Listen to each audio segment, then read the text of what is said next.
Instead, I'll use the look and see method. I will defend an evidence-based case against theism.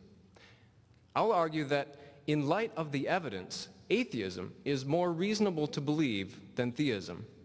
In particular, there is insufficient evidence for theism and overwhelming evidence for atheism. Now, I'm not suggesting that we can literally look and see whether God is there.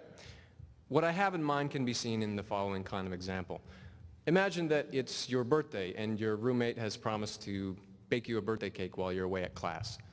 So you arrive home expecting to find your roommate among mixing bowls and eggshells and a sweet smell in the air. But suppose you find none of this. Suppose what you do find is an unopened box of cake mix on the table and a dozen eggs in the refrigerator.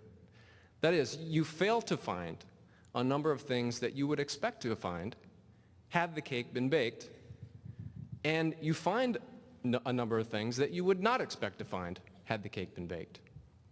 Well, even before looking in the oven, you could reasonably conclude, on the basis of this evidence, that your cake isn't there. And in a similar way, we can reasonably conclude that God isn't there. We do this by considering what things would be likely to find if theism were true, and what things we would be unlikely to find. I'll focus on 5 varieties of evidence, although there are others. First, the hiddenness of God. Second, the success of science. Third, the connection between minds and brains. Fourth, evolution. And finally, the abundance of pointless suffering. In each area, we can ask what we would expect the world to be like if there were a supernatural person who's all-knowing, all-powerful, perfectly good, who created the universe, and who seeks and deserves our love and worship. And in each area, we find that the world turns out not to be like that. First, the hiddenness of God. Let's begin by thinking a bit about why we're here. We're here for a serious discussion of whether God exists. But is this really a question about which there can be reasonable debate? After all, according to the book of Psalms, the fool hath said in his heart that there is no God. Well, if that's right, and you think that all atheists are fools, well, wait a second, don't answer that. Then there's no point in debating one, right? The fact that we are here suggests that there is such a thing as reasonable unbelief. But herein lies the first kind of evidence against theism. If this world were the creation of a supreme being who seeks a loving relationship with us, we would expect him to ensure that everyone believes in him, or at least everyone who's capable of reciprocating this love relationship. One would expect him to provide evidence that is sufficient to convince all such people. In fact, what we find is that there is no evidence that is persuasive to all reasonable people. Countless billions have lived and died without ever having believed in God, and cannot be blamed for the lack of belief, since many deliberately and earnestly sought but could not find satisfactory reasons to believe. Notice that we're not just talking about atheists and agnostics here, but anyone who disbelieves in the God of classical monotheism, the subject of tonight's debate. Well, several of the world's oldest and most popular faiths have nothing to do with this being. Hinduism, with about 800 million adherents worldwide. Buddhism, with about 350 million, or Chinese traditional religions like Taoism, with 225 million people. Why haven't more of these people been brought to the one true monotheistic faith by its divine author? It doesn't take much imagination to think of ways that an omnipotent being could provide evidence of existence that would be persuasive to all reasonable people. Suppose that at the same moment, everywhere across the globe, and in a language that was miraculously understandable by all, a booming voice called out, "I am that I am." That would make me a believer.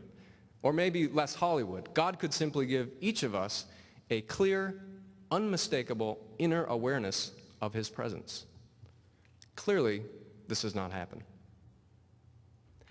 The philosopher J.L. Schellenberg, who pioneered this line of argument, has called the general situation divine hiddenness. The hiddenness of God is highly unlikely given theism. On the other hand, it's precisely what we would expect if there were no God at all. Second, the success of science. Related to, but distinct from divine hiddenness, there's another way that God is absent from the world, and this offers another kind of evidence that favors atheism over theism. It has to do with the natural sciences like physics, chemistry, geology, and biology. These sciences seek to explain phenomena like fire, earthquake, or cancer by reference to natural causes. They do not invoke causes like the intentions or actions of a divine person that are thought to stand outside of nature. But nevertheless, they have been extraordinarily successful at explaining our world, enriching our understanding and enabling us to predict and control nature in accordance with our wishes. Every light you turn on, every aspirin you take is a reminder of that. The agnostic philosopher Paul Draper has pointed out recently that if theism were true, we would expect God to act in the world in ways that science must take into account. An all-powerful being who seeks a loving relationship with humanity would probably act in one way or another, directly or indirectly, as a causal agent in the history of the universe. And consequently, scientific accounts of that history would have to take his actions into account. If theism were true then, it would be extremely surprising that science can ignore God and still explain so much. And yet it does. So the success of naturalistic science, I think, favors atheism over theism. Next, the connection between minds and brains. We all have minds and mental states like thinking and feeling and perceiving. It was once widely believed that the mind must be grounded in a special immaterial substance or soul. This philosophy of mind is now known as mind-body dualism. The dualist picture of a person as a mixture between an undying spirit inside a corruptible mortal coil fits comfortably with many, though certainly not all, great religious traditions. However, the vast majority of philosophers and neuroscientists now reject dualism, and for two main reasons. First, it's not at all clear how an immaterial soul could cause changes in the physical body. Think about it. Souls are thought of as purely non-physical. They can't be weighed, split in half, heated or cooled. They lack mass, electric charge, and so on. But then how could they possibly have a cause and effect relationship with bodies which are said to have these and only these physical properties? Second, there are many highly specific correlations between mental phenomena and brain activity that we would not expect if dualism were true. For example, particular cognitive abilities such as language use and spatial reasoning are localized in particular areas of the brain. Brain injuries cause very distinctive changes to perception, cognition, even personality. Some mental diseases like schizophrenia have been shown to have a genetic component. But why would any of this be if the mind were entirely independent of the brain? It appears then that mind-body dualism is false with respect to us. Yet dualism is more likely given theism than given atheism. This is because theism is already committed to the existence of at least one immaterial mind, namely God, conceived of as a disembodied consciousness. Furthermore, according to the religious notion that we are made in the image of God, humans have an essential commonality with the divine in virtue of our everlasting souls.